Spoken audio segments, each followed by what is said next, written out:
Yo, what's going on, guys? In this video, we're going to cover the two-game NFL slate on DraftKings for the Monday Night Football games to close out Week 1. We do have two Monday Night Football games, Houston, New Orleans, and then Denver and Oakland. Normally, I would be making videos for the showdown slates, but since there's a two-game slate and DraftKings is kind of putting like their big money into the two-game slate, there's a $1 million tournament with $250K to first, $10 buy-in. Seems like DraftKings putting a lot of their entries and big money into the two-game slate. So that's what we're going to cover. We're going to go through each position. I'll hit on the plays that I like at each position. Just like my video for Week 1, we will build out a couple lineups as we get closer towards the end of the video. Talk through lineup construction, see how we want to play this two-game slate. But before we do get started, guys, I would appreciate it if you would drop a like on the video. And if you are new to the channel, make sure you click that subscribe button down below. Normally, like I said, I'd be doing showdown videos. Next week for the Week 2, I'm sure there's only one Monday night game, so I'll be doing a showdown video for that Monday night game next week. But we're going to cover this two-game slate first. We'll start off at quarterback. Deshaun Watson's our most expensive quarterback. He is $6,800 on DraftKings in a pretty good matchup against the Saints. This is by far the game you want to target for offense. Just looking at totals for these two games right now, the Houston-New Orleans game has a 52.5 total. The Oakland-Denver game has a 42.5 total.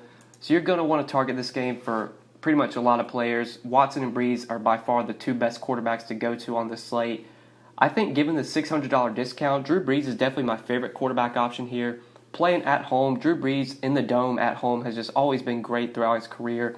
He's a lot cheaper than Watson. He gives you just as much upside as Deshaun Watson. And I feel like we're probably going to need those savings because if you just look at each position, there's guys you want to pay up for. You want to get Alvin Kamara in there with no Mark Ingram. Alvin Kamara is going to be a workhorse back, I imagine. He's a guy we're going to want to try and pay up for. You got DeAndre Hopkins and Michael Thomas both on this slate. There's not a ton of value. We'll be sure to hit on some values that I see, but right now I feel like we're going to need to try and get as much savings as possible. So I think going to Breeze as my number one quarterback is definitely going to be the way to go. Watson will be my number 2. I'll probably have I think there's like a $3 20 max. I'll definitely have 20 lineups in that. I'll probably have maybe 8 lineups with Drew Brees, maybe 6 with Watson. And then I'll probably have 5 or 6 lineups where I mix in either Carr or Flacco as cheap options. If I have to choose between Carr or Flacco for value, I think I would rather go with Joe Flacco, just given the matchup against the Raiders. Much better matchup. Carr, you could target as well. These guys, projection-wise, are pretty close. They're both pretty cheap. They do give you some savings off of Watson and Breeze. I think I would lean Flacco, though. So ranking the quarterbacks, I'd go Breeze number 1, Watson number 2, Flacco number 3, and Carr number 4. That does factor in salary, so that's kind of where I'm looking to at quarterback. Now at running back, this is a position I want to try and pay up as much as possible. Alvin Kamara is the top play on the slate, in my opinion. If you can fit him in, I think he's worth the salary. He's expensive at $8,500, but he's going to just see a massive amount of volume this year. He's going to get a ton of carries. We know he's going to be involved in the passing game as well. Even last year with Mark Ingram on the Saints, Kamara was still a beast offensively, still got plenty of volume. And with Ingram gone, you can only expect the touches will go up this year. Last year he was getting about 15, close to that, anywhere between 10 to 15 rushing attempts per game. We're seeing about 7 to 8 targets per game. I think this year we're going to see him get about probably 13, 14 rushing attempts per game and a few more targets. He's always going to be the guy they go to in passing down situations. But now with Ingram off, I think he's going to be involved in first down and second down situations a lot more this year as well. So I love paying up for Alvin Kamara. I definitely prefer him over the expensive receivers, Hopkins and Michael Thomas. Kamara's the guy that I want to pay up for. But then for your running back too, I think Duke Johnson's the next best option against the Saints. Not the best matchup. Saints do have a pretty tough run defense, but I expect Duke Johnson to be involved a lot with his new team. He's going to be the number 1 running back. He's going to get plenty of work in the passing game. He was very good in the passing game when he was with the Browns. I expect him to be very involved in the passing game with Houston, so definitely can play Duke Johnson at $6K. And then you have Phillip Lindsay and Josh Jacobs as your next options.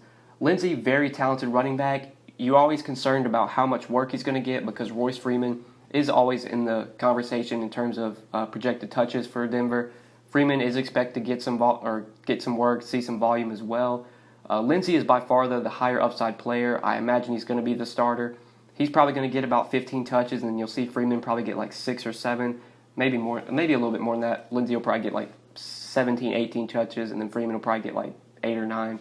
So Lindsey at 5,200 I do like. I'd rather play him over Josh Jacobs. It is a bit of a question, Josh Jacobs' workload, because he is a rookie running back. Not sure what to expect from him.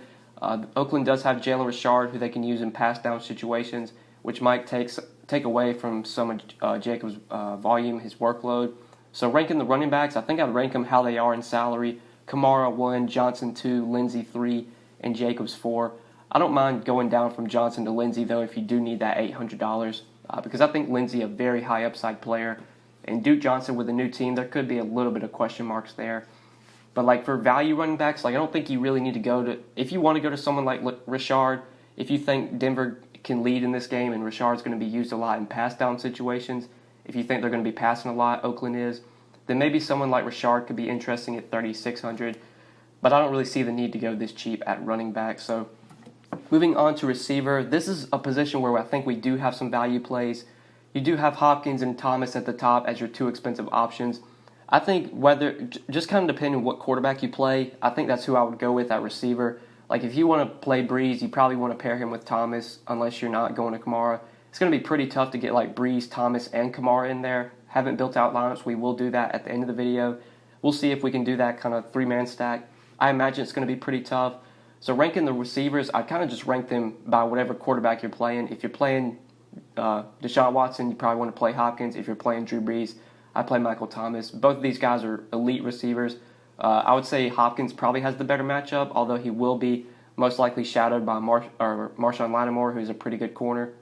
But still, Hopkins is such an elite receiver, just a great receiver overall that really doesn't matter what the matchup is. Hopkins will put up numbers. So him and Thomas are obviously great plays, but like I said, I think I'd prefer paying up for Kamara on the slate. If I have to choose one guy to pay up for, Kamara's going to be the guy to go to. And I think receiver, like I said, it's a position that gives some value. You got guys like Manny Sanders who have plenty of upside. If he's going to get some targets, he's going to be the number one guy for Denver, should see plenty of work. Will Fuller, if you think Marshawn Lattimore can give Hopkins some troubles, that could open up a lot of targets for Will Fuller. And at 5,300, he's a very high upside play at that price tag. Then you got the Oakland receivers with Antonio Brown gone. That's going to open up a ton of targets. Guys like Tyrell Williams, only 4,400. Hunter Renfro's only 3,600. I expect both these guys to see targets, and both of them are very cheap. So if I'm looking for value receivers, I'm definitely going to go to Oakland just because somebody's going to have to catch the ball now that Antonio Brown's no longer on the team. Guys like Williams, Renfro are going to see volume. So they're in play for value. They're definitely the best value receivers in my opinion. I'm a bit concerned about Oakland, like how well they're going to play offensively in this game. I don't expect them to score a ton of points. But when you have just such a thin receiver core and you have guys that are so cheap, you kind of just have – these guys are going to see targets to where they almost have to be playable at 4,400. If Antonio Brown was playing, I would not be considering these guys most likely. But with AB out, that's just a lot of targets, a lot of projected volume to go around. But I think that's it for receiver. If you're paying up, Hopkins and Thomas are good plays, but this feels like a position where going to these mid-tier and value plays is going to be the way. It's going to be the way to go. That's going to allow you to get in a guy like Alvin Kamara. It's going to allow you to pay up for either Breeze or Watson. Moving on to tight end, this is a position where I think two guys really stand out. If you're paying up, Jared Cook is fine, but I do really like Darren Waller at 3,400. He should see plenty of targets as well. I think he's going to be one guy that benefits a lot from Antonio Brown leaving. We're going to see Tyrell Williams benefit. Hunter Renfro should see some targets, but Darren Waller as the tight end for Oakland should also see plenty of targets as well. I think he had a pretty good preseason. I didn't watch much of the preseason, but I think he did pretty well. I was hearing his name going around a lot on Twitter. He's a guy that should see a big uptick in volume, and he's only 3,400 on DraftKings, so he feels like a really good play. Don't think I really want to go to the Denver or Houston tight ends just because I don't know how we can project them for much volume, or like a guy like Noah Fant, if he's going to see some targets, Jeff Harmon, if he's going to see targets. I don't really think I want to go there. I think tight end's going to be positioned. I play a ton of Waller, and I'll probably pay up for Cook in a few lineups as well, but Waller's going to be my guy at only 3,400. Then for defense, just looking at defense real quick, I think, honestly, the Raiders are probably the best defense because they're so cheap. They're at home. They're facing Joe Flacco, who's never been an elite quarterback by any means, and they're only 2,300 as well. Since we want to try and get in those studs, defense is probably a position where we can look to save. I don't think I want to go to the defenses in the Saints-Texans game because I think that game has very likely potential to be a shootout. So going to the defenses in the Denver-Oakland game make a lot of sense. If you want to pay for the Broncos, sure, that's fine. But I feel like the Raiders are going to be the defense I look to a lot at only 2,300. But we pretty much covered every position. Let's go ahead and build out a couple lineups, though, before we end the video. So I did mention I wanted to try and see if we could do a Breeze, Kamara, and Michael Thomas stack. Just plugging in those three guys, that's going to leave you with just over 4,500 remaining per player. So we're definitely going to need some value. I mentioned how I really like Darren Waller as a value tight end. I mentioned Tyrell Williams, who I liked a lot as a value. That's going to free you up some salary. I do like Will Fuller quite a bit. I think he's going to see plenty of targets, with Marshawn Lattimore giving Hopkins fits throughout this game. So Fuller at 5,300, let's plug him in there and see what that gives us. That gives us 4,800 remaining per player for a running back, flex, and a defense. I mentioned how I think paying down defense is going to be the way to go. I don't have a ton of interest in many Denver players. I think Lindsey's a pretty good play at 5,200. I do like Manny Sanders quite a bit, but other than that, there's not a ton of Denver plays that really stand out. So I don't mind paying down at defense for the Raiders at only 2,300. And now that's going to leave you 60-50 remaining per player. If you want to go with Duke Johnson as your running back, that'd leave you 6,100. So then you could play Manny Sanders, you could play Phillip Lindsay, you could go to Josh Jacobs. If you want to pay down a bit and go to Lindsay at 5,200, you couldn't get up to Hopkins. I don't think we'd be able to get Hopkins in here. If we wanted to play Hopkins, we'd have to play a $4,100 running back, and I don't think you really want to do that. I don't think you want to go to Latavius Murray. So I feel like the way to go with this build is probably going to be to go to Duke Johnson and then play either Lindsey, Jacobs, or Manny Sanders. Probably pick between those three guys. I think I'd lean Phillip Lindsay because I feel like Lindsey has the most upside out of those three guys. Just because if he gets off to a hot start, we could see them really feed him the rock. And he's only 5,200. He's cheaper than Sanders. A lot of people, if they play this, they're probably just going to plug in Sanders because he's the most expensive guy. But on a two-game slate, getting a little contrarian, leaving $900 on the table, I think makes a lot of sense. So this is a lineup you could do. I really like this lineup a lot. I think this lineup gives you a ton of upside, and it shouldn't be that popular since you're leaving $900 on the table. Not very likely that many people are going to have that lineup. But another lineup I wanted to try and do was pay up for Watson, do a Watson to Hopkins stack, and then probably run it back with Kamara at 8,500. We're going to need value, so I've talked about the values I like. Tyrell Williams, Darren Waller at 3,400, the Raiders D at 2,300, some values I really like. Now we got 55-33 remaining per player. So we've got some wiggle room. We can either go to Duke Johnson, we can go to Phillip Lindsay.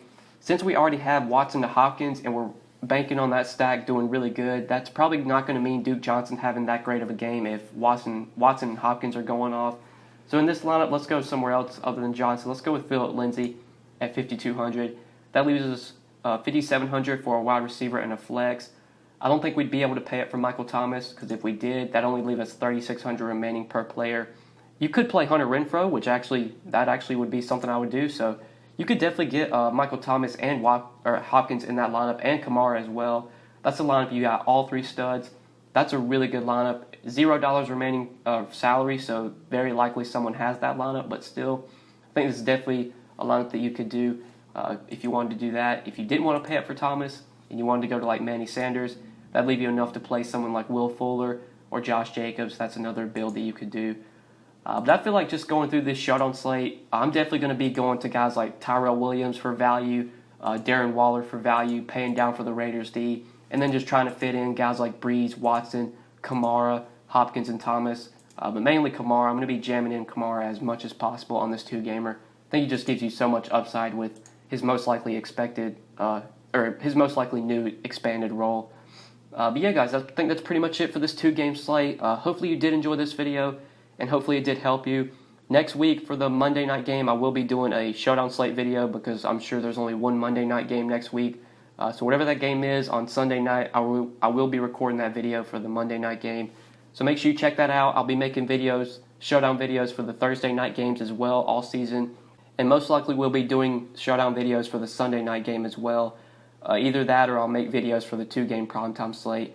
But yeah, guys, hope you enjoyed the video. Make sure you drop a like if you enjoyed, subscribe if you are new. If you have any questions, if you want to give some of your thoughts, your feedback, feel free to do so down below. If you want to let me know anything you have to say about this two-game slate, feel free to do so down below in the comment section as well. But anyway, guys, thank you so much for watching. I really appreciate it. and good luck tonight on this 2-game slate.